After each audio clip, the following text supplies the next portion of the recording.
welcome to the KR Labs. Today I will show you how to deploy a web page in AWS server. So basically ये जो आज का जो series है, आज का जो वीडियो है वो बेसिकली उन लोगों के लिए है, खासकर मेरे जो ग्रेजुएट स्टूडेंट्स हैं, जो अंडर ग्रेजुएट हैं, जो ग्रेजुएशन वगैरह कर रहे हैं और उन्होंने अपने ग्रेजुएशन में टेक्निकल कोर्स ऑप्ट किया है।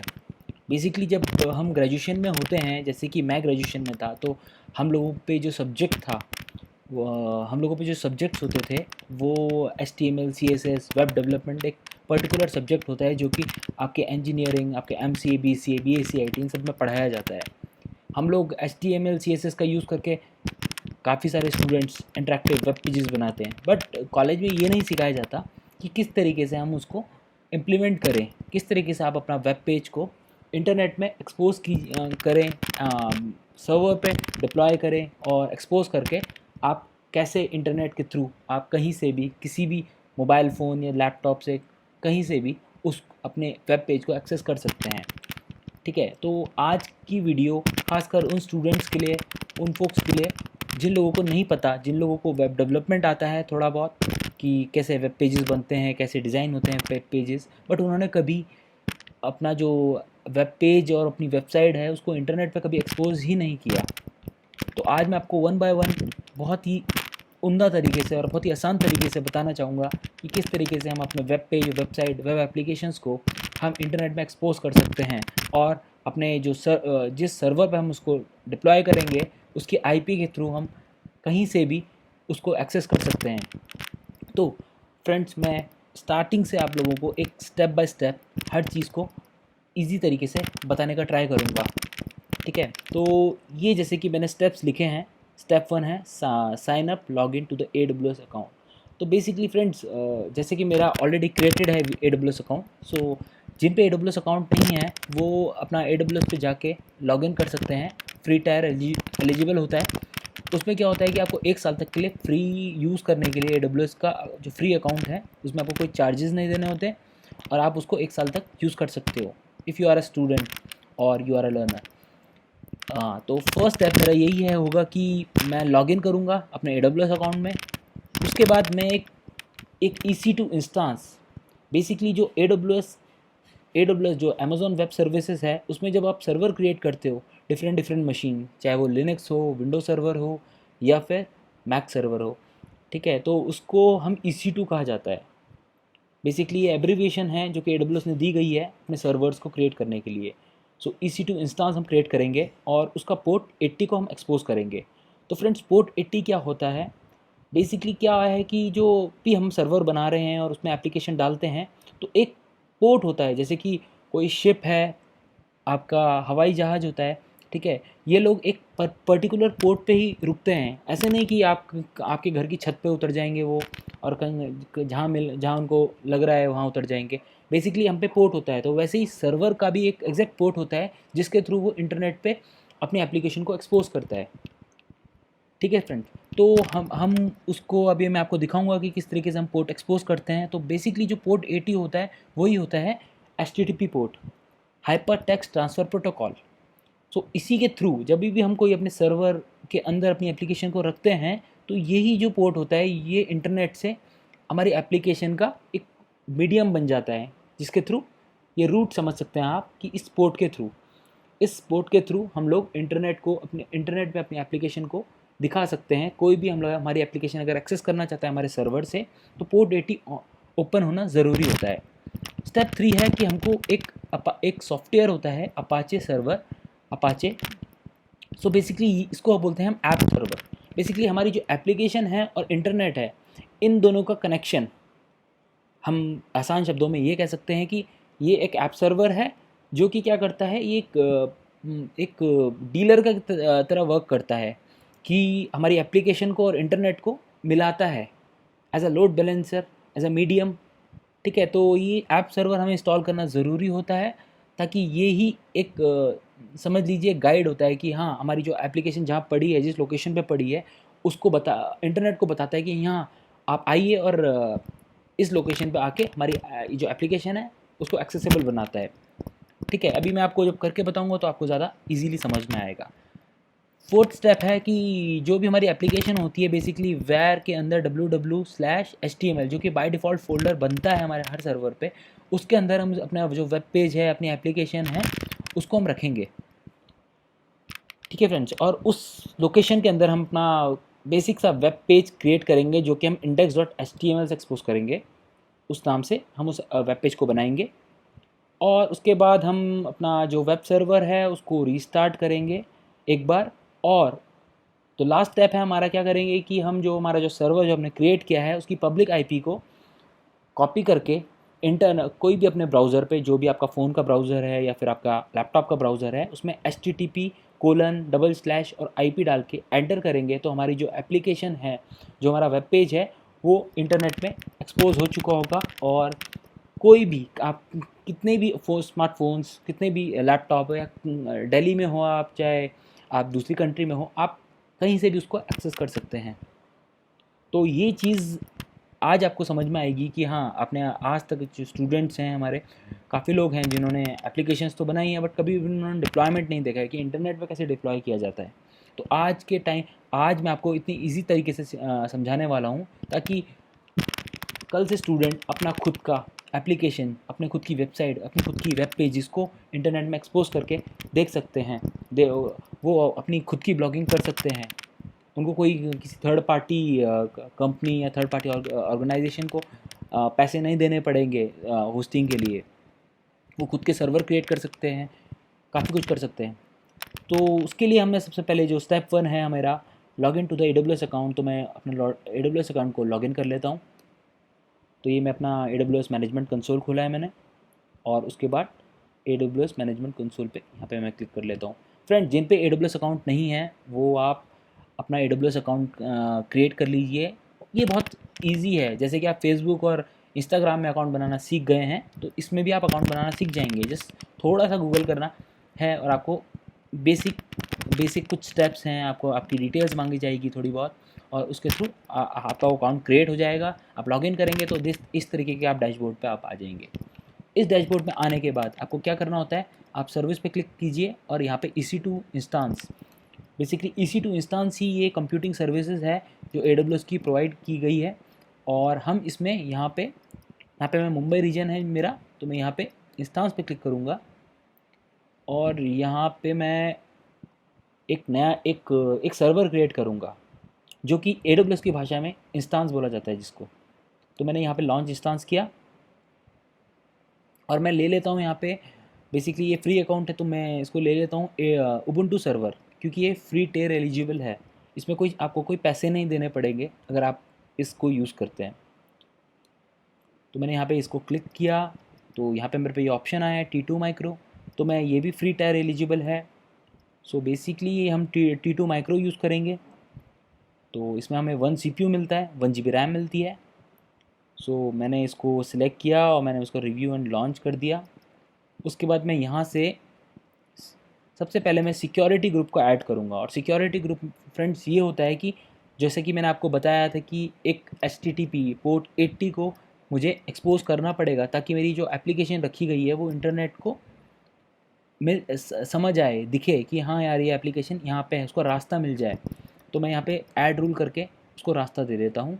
और रास्ता कैसे देना है मुझको, यहाँ से मेरे को देखना है कि HTTP कहाँ पे है। तो यहाँ पे मेरे को HTTP मिल गया है, मैंने यहाँ पे HTTP क्लिक किया है। तो देखिए by default TCP protocol and port 80 लिखा हुआ आ जाएगा। अब सोर्स का मतलब ये है कि कहाँ से, मतलब जो ये एप्लीकेशन है इसको कहाँ से एक्सेस किया जा सकता है। तो यहाँ पे मैं एनीवेयर सेलेक्ट करता हूँ ताकि कोई भी इसको एक्सेस कर सकता है, मतलब कि इंटरनेट में कोई भी कहीं का भी पर्सन हो, एनीवेयर से ये इम्प्लाइज होता है कि कोई भी उसको यूज़ कर सकता है। और उसके बाद मैं रिव्यू एंड लॉन्च कर देता हूँ। और रिव्यू एंड लॉन्च करने के बाद मैं यहाँ पे एक एडिट टैग करके टैग क्रिएट करता हूँ। तो फ्रेंड्स, टैग का मतलब ये होता है कि जो भी मेरा अभी आप देखेंगे कि हाँ, जब मेरा डैशबोर्ड होगा सर्वर का, उसमें जिस नाम से मैं टैग क्रिएट करूँगा वो नाम आएगा उस सर्वर का। तो बेसिकली मैं यहाँ पे ये यूज़ होता है की वैल्यू पेयर पे। तो मैंने यहाँ पे नेम दे दिया, यहाँ पे मैं नेम दे देता हूँ, नेम, एंड यहाँ पे दे दिया मैंने डेमो सर्वर नेम से। तो मैं यहाँ पे रिव्यू एंड लॉन्च कर देता हूँ और यहाँ से मैं अपने इंस्टांस को लॉन्च कर देता हूँ। अब ये मांगता है की पेयर, तो बेसिकली मैं प्रोसीड विदाउट की यूज़ कर रहा हूँ। एंड इससे क्या मतलब, इसका क्या मतलब होता है आगे मैं नेक्स्ट सीरीज़ में कभी बताऊंगा मैं आपको कि ये क्यों हम की वैल्यू पेयर यूज़ कर रहे हैं। बट फ़िलहाल के लिए मेरा जो मेन मोटो है वो है आपको बताना कि किस तरीके से हम एप्लीकेशन को एक्सपोज करते हैं। तो यहाँ पे मैं आपको ब्राउज़र में ही सर्वर को खोल के दिखाऊंगा और उस पर काम करके दिखाऊंगा। तो मैंने यहाँ पे लॉन्च इंस्टांस करके सर्वर को ओपन कर दिया। अब फ्रेंड्स यहाँ से मैंने व्यू सर्वर किया, तो मेरा ये सर्वर जैसे कि आप देख सकते हैं डेमो सर्वर नाम से मेरा सर्वर क्रिएट हो गया है। अब आपको शायद समझ में आ गया होगा कि ये जो मैंने टैग क्रिएट किया था और नेम करके और मैंने जो नाम डाला था ये यहाँ पे नाम आ गया। सो गाइज़ मैं इस सर्वर को अब सिलेक्ट कर लेता हूँ। अभी ये 2-3 सेकंड लेगा रनिंग स्टेट में आने के लिए। तो देखिए जैसे कि ये रनिंग स्टेट में आ गया है, मेरा सर्वर चलने लग गया है, ठीक है। और मैंने यहाँ से कनेक्ट कर लेता हूँ सर्वर को। तो यहाँ पे मैंने अपने सर्वर को कनेक्ट कर लिया है और जैसे कि देख सकते हैं ब्लैक स्क्रीन आ गई है उबुंटू सर्वर की। ये लिनक्स मशीन है। सो यहाँ से मैं क्लियर कमांड के थ्रू इसको क्लियर कर देता हूँ जो भी ये अनाप शनाप लिखा है। वैसे तो अनाप शनाप नहीं है, बट अभी फ़िलहाल के लिए हमें स्क्रीन को क्लियर रखना है। अब सबसे पहला जो मेरा स्टेप है, फर्स्ट स्टेप मेरा कंप्लीट हो चुका है। मैंने लॉगिन कर दिया AWS अकाउंट में। एंड सेकंड स्टेप क्या था, क्रिएट अ EC2 इंस्टांस। तो मैंने एक उबुंटू फ्लेवर का एक लिनक्स मशीन क्रिएट की है EC2 इंस्टांस, और मैंने उसको पोर्ट 80 पे एक्सपोज भी कर दिया है और ट्रैफिक को एनीवेयर भी कर दिया है। अब मेरा जो थर्ड स्टेप आता है वो है अपाचे 2 इनसाइड योर इंस्टेंस। तो मुझे इंस्टांस अपाचे 2 ऐप सर्वर को इंस्टॉल करना है। तो सबसे पहले जो ये मेरा सर्वर नया है तो मैं इसको अपनी APT लाइब्रेरी को एक बार अपडेट कर देता हूँ। तो मैं उसके लिए जो मैं कमांड यूज़ करने वाला हूँ, sudo apt get अपडेट। तो इससे मेरी जो APT लाइब्रेरी है, APT वो अपडेट हो जाएगी। उसके जो भी वर्जन्स वगैरह जो भी होंगे अपडेट हो जाएंगे, ताकि हम APT के थ्रू भी हम अपना जो ऐप सर्वर है अपाचे टॉमकैट उसको हम इंस्टॉल कर सकेंगे। तो फ्रेंड्स ये मेरी लाइब्रेरी अपडेट हो चुकी है। अब इसके बाद जो नेक्स्ट स्टेप है उसमें मैं क्या करने वाला हूँ कि मैं अपाचे जो मेरा थर्ड स्टेप है उसको मैं इम्प्लीमेंट करूँगा। अपाचे 2 एप्लीकेशन सर्वर को मैं इंस्टॉल करने वाला हूँ अपने इस सिस्टम पे। सो मैं लिखता हूँ sudo apt install Apache 2। Basically ये उबुंटू सर्वर है तो मैं इसमें अपाचे 2 इसका जो नाम है इस ऐप सर्वर का वो अपाचे 2 लिखा जाता है।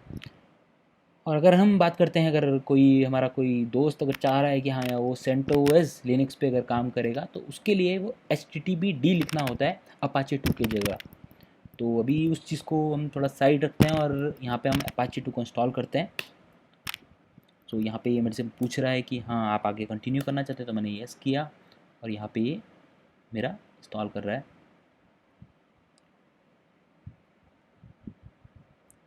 तो यहाँ पे ये थोड़ा टाइम ले रहा है और ये इंस्टॉल कर दिया है इसने, हमारा ऐप सर्वर को हमने इंस्टॉल कर दिया है। तो हम अब चेक करेंगे कि मेरा ये अपाचे इंस्टॉल हुआ है या नहीं हुआ है इसका स्टेप।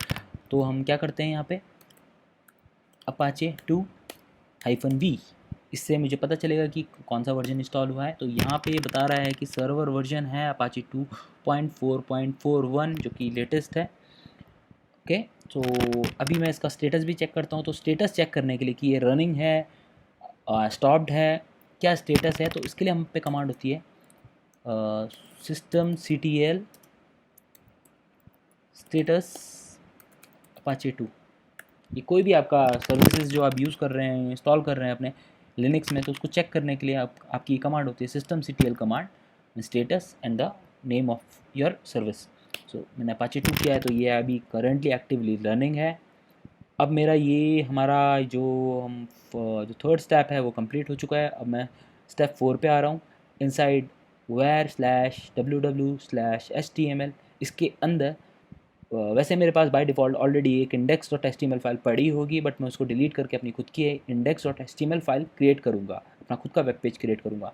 आप लोग अपना खुद का जो आपने क्रिएट किया होगा वेब पेज, आप उसका कोड भी इसमें यूज़ कर सकते हैं, ठीक है। तो मैं आपको normal basic hello world type का कुछ बना के दिखाऊँगा। तो यहाँ पे मैं जाता हूँ cd यहाँ पे मैं cd कर लेता हूँ, where cd /where। अब मैंने यहाँ पे देखा तो यहाँ पे मेरे को www वाला भी मिल गया, यहाँ पे www। उसके बाद मैंने एलएस किया, cd html पे गया हूँ, और यहाँ पे मेरे को देखिए आप index.html फाइल मिल गई है जो बाय डिफ़ॉल्ट क्रिएट हुई है। तो मैं इसको डिलीट मार देता हूँ, rm-rf और दिस फाइल, एंड ये मैंने डिलीट मार दिया। ओह सॉरी, ये परमिशन डिनाइड बता रहा है क्योंकि अभी इसको सूडो प्रिविलेज नहीं मिली है। तो मैं यहाँ पे सूडो लगा देता हूँ सुपर यूज़र। तो जैसे कि हमें कहीं घर से बाहर जाना होता है तो हम फादर की परमिशन लेते हैं, अपनी मदर की परमिशन लेते हैं। तो वैसे ही अभी हमें कुछ भी ऐसा कुछ करना है, डिलीशन है, इंस्टॉलेशन, तो सूडो परमिशन लेनी ज़रूरी होती है। सुपर यूज़र, ऐसा सुपर यूज़र परमिशन हमको चाहिए होती है। ठीक है, तो यहाँ पे ये मैंने एलएस क्लियर कर दिया। अभी मेरे पे कुछ नहीं मिल रहा है, मुझे कोई इंडेक्स फाइल नहीं है। अब मैं अपनी खुद की फ़ाइल क्रिएट करूँगा, तो वो मैंने VI एडिटर के थ्रू मैं एक फ़ाइल क्रिएट करता हूँ, index.html। ठीक है गाइस, तो ये मेरा एडिटर खुल चुका है। अब मैं आई दबा के इसमें इंसर्ट करूँगा कुछ। तो यहाँ पे मैं क्या करता हूँ कि जैसे कि नॉर्मली हम क्या करते हैं, HTML फाइल क्रिएट करते हैं। तो मैंने यहाँ पे HTML का टैग यूज़ किया /HTML। ठीक है गाइस, और यहाँ पे मैं क्या करता हूँ, नॉर्मल सी एक H1 हेडिंग डाल देता हूँ, hello friends, this is my web page web page. ठीक है, तो मैंने यहाँ पे टैग बंद कर दिया। ठीक है, अब अगर मैं ज़्यादा कुछ कोड लिखूँगा तो हमारी लंबी चल जाएगी, और जो भी फोक्स और स्टूडेंट्स ऑलरेडी HTML पे काम कर रहे हैं तो उन्हें पता होगा कि हाँ किस तरीके से उनको डिज़ाइन करना है। तो यहाँ पे मैं सिर्फ, मेरा जो मेन मोटो है वो है डिप्लॉयमेंट दिखाना, कि किस तरीके से आप अपना पेज को इंटरनेट पर एक्सपोज कर सकते हो। तो यहाँ इतना काफ़ी है मेरे लिए। और यहाँ पे मैंने :x दबाया जो कि सेव और एग्जिस्ट कर देगा, इस फाइल को सेव कर देगा index.html नाम से जो मैंने फ़ाइल क्रिएट करी है, और उससे बाहर आ जाऊँगा मैं। तो मैं यहाँ पे बाहर आया तो ये मुझे बताया can't open to write enter. यहाँ पे मैं, ये मेरे को क्या बोल रहा है, can't open the file for writing enter. हाँ, तो ये मेरे को इश्यू क्यों मिल रहा है, क्योंकि मैंने सूडो प्रिविलेज के थ्रू इसको नहीं ओपन किया। तो गाइज़ ये हमेशा याद रखना, पापा की परमिशन, मम्मी की परमिशन लेनी ज़रूरी होती है, तो सूडो परमिशन भी ज़रूरी होती है कोई भी इस तरीके का ऑपरेशन करने के लिए। तो यहाँ पे मैं फिर इसमें यूज़ करता हूँ। तो बेसिकली जो ये VI एडिटर होता है, इसमें हमको इंसर्ट करना होता है तो आई दबाना पड़ता है, तो नीचे आपका इंसर्ट लिखा हुआ आता है, तब जाके हम इसमें लिख सकते हैं। तो यहाँ पे मैंने HTML लिखा, और उसके बाद /HTML, ये दो मैंने टैग क्रिएट कर दिया फिर से। अब मैं यहाँ पे H1 टैग बनाता हूँ एक,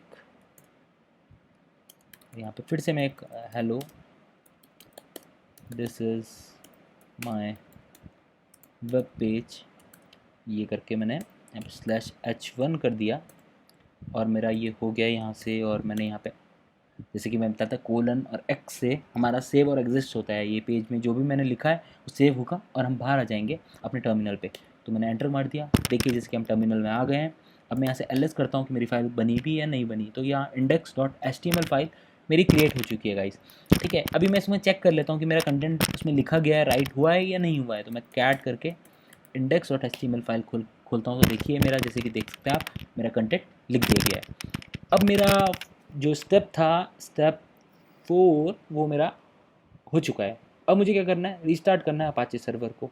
तो वही, जैसे कि मैंने आपको स्टेटस चेक करने के लिए systemctl कमांड बताई थी, तो मैं रीस्टार्ट भी उस सर्विस को, अपाचे जो मेरा सर्वर है उसको systemctl कमांड के थ्रू ही रीस्टार्ट करूँगा। तो उसमें क्या होगा, मेरा ये सूडो लगाना मत भूलना, systemctl स्टेटस नहीं, हमें रिस्टार्ट करना है अपाचे 2। ये मैंने अपाचे 2 कर दिया है, मैंने एंटर मारा है, ये रिस्टार्ट हो गया है। अब रिस्टार्ट हो गया है, तो अब हमारा जो लास्ट स्टेप है वो क्या करना है मुझे, कि मैं जो मेरा ये इंस्टांस था जो मैंने क्रिएट किया था, जैसे कि आप यहाँ से जाके चेक करके देख सकते हैं, ये मेरा सर्वर है। यहाँ पे मैं क्लिक कर लेता हूँ तो मेरे को यहाँ पे डिटेल बता रहा है कि सर्वर का। तो मुझे सर्वर की पब्लिक IP को कॉपी करना है, और मुझे यहाँ पे क्लिक करके यहाँ पे मैं http:// और यहाँ पे मैं इसको IP को पेस्ट कर देता हूँ और मैं यहाँ एंटर मारूँगा। तो देखिए फ्रेंड्स, ये हमारा डिप्लॉय हो चुकी है हमारी जो एप्लीकेशन है इंटरनेट में। ये कोई मेरा लोकल होस्ट नहीं है, ये इंटरनेट ही है। बेसिकली अगर आगे जाके अगर आपको लगता है कि मैं www-.com करना है, तो उसके लिए आपको डोमेन नेम सर्वर को परचेज़ करना पड़ेगा और फिर अपने ये जो IP है उसके साथ असाइन करना पड़ेगा। तो उसका थोड़ा अलग प्रोसेस होता है। बट अभी के लिए आप लोगों को मतलब ये काफ़ी ज़्यादा इंटरेक्टिव लगेगा। जिन लोगों ने ये सब पहले कभी नहीं किया है वो एक बार ट्राई कीजिए, तो आपको खुद से अच्छा लगेगा कि हाँ, इंटरनेट में आपके एप्लीकेशन को इंटरनेट में एक्सपोज हो चुकी है। तो आप ये अपने मोबाइल के वेब ब्राउज़र पे भी अगर चेक करेंगे तो ये एक्सपोज ही मिलेगी आपको। तो इस तरीके से आप अपनी खुद के वेब पेजेस, खुद की एप्लीकेशन बना के इंटरनेट में एक्सपोज कर सकते हैं, खुद के ब्लॉग्स बना के। तो आपको कोई भी ये जो दूसरी जो भी आपकी जो भी काफ़ी सारी कंपनीज़ हैं जो कि आप बोलती हैं कि हमें इतना पैसा दो और हम आपकी वेबसाइट बना देंगे, ये बना देंगे, तो आपको ज़रूरत नहीं है। जैसे कि आप लोग सब टेक्निकल पर्सन्स हैं, आप अपना सीखिए, करिए और डिप्लॉय कीजिए और अपना बिज़नेस कीजिए। ठीक है, तो आज के लिए मेरी वीडियो है कंप्लीट होती है और मैं आशा करता हूँ कि आप लोगों को बहुत अच्छे से समझ में आया होगा। और अगर आपको नहीं समझ में आया तो आप हमारे मतलब हमें कनेक्ट कर सकते हैं। कोई अगर आपको मैनुअल सपोर्ट की अगर नीड होती है तो आप हमें मेल कर सकते हैं। सो आप हमको कमेंट कर सकते हैं। तो उस चीज़ के बाद हमारी जो टीम है आपको फुल सपोर्ट करेगी। हमारी जो ऑर्गेनाइजेशन है वो पूरी ओपन सोर्स है, ताकि हम ज़्यादा से ज़्यादा हमारी जो कम्युनिटी के लोग हैं उन लोगों को डेवलप कर सकें और हम हमारी जो कम्युनिटी है उसको आगे आगे बढ़ा सकें। तो आज के लिए काफ़ी है एंड थैंक यू आपको। तो और ऊपर से जब आप कर लेंगे, एक चीज़ और मैं आपको बताता हूँ। जब भी आप अगर ये ट्रायल कर रहे हैं, अगर आप इस चीज़ को सिर्फ सीखने के लिए ट्राई कर लें, तो मैं आपको एक चीज़ बताना चाहूँगा कि ये जो सर्वर है इसको आप यहाँ से स्टॉप भी कर दें। बिकॉज़ जो सर्वर है आप स्टॉप नहीं करेंगे, आप बंद कर देंगे तो सर्वर रनिंग है। सर्वर आपका लैपटॉप नहीं है कि आपने मतलब अगर छोड़ दिया तो थोड़ी देर बाद आपका चार्ज बैटरी लो होगा और खुद बंद हो जाएगा, ऐसा नहीं होगा। ये जो सर्वर है ये कंटिन्यूसली AWS चलाता रहेगा, ठीक है। और एक टाइम पे आके कुछ कुछ घंटे ये फ्री होता है, उसके बाद ये चार्ज भी ले नहीं सकता है, थोड़ा बहुत चार्ज आ जाएगा। तो इस चीज़ को ध्यान रखिए। तो आज के लिए इतना काफ़ी है। Thank you.